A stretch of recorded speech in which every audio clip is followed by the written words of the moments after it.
وعدم التسخط والجزع وراحة البال وطمأنينة النفس.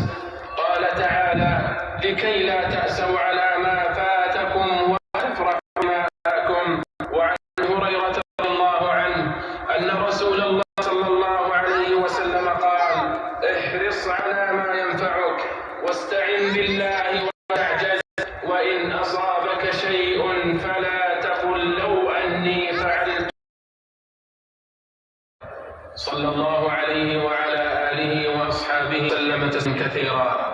عباد الله، السعادة لا تكمن في النعم والتنعم. صلوا عليه وسلموا تسليما.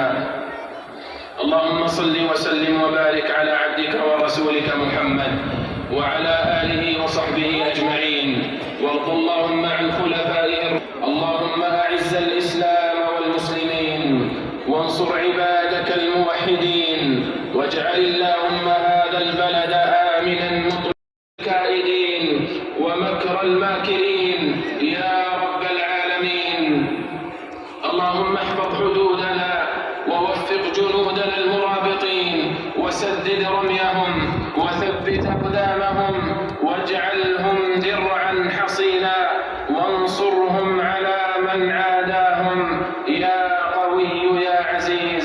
اللهم أصلح أحوال المسلمين، اللهم أصلح أحوال المسلمين، اللهم أصلح ذات بينهم واجمع كلمتهم على الحق يا رب العالمين.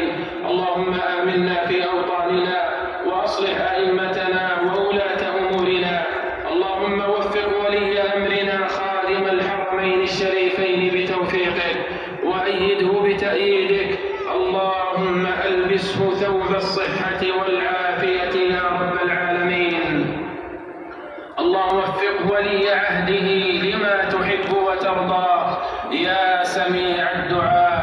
اللهم تقبل منا.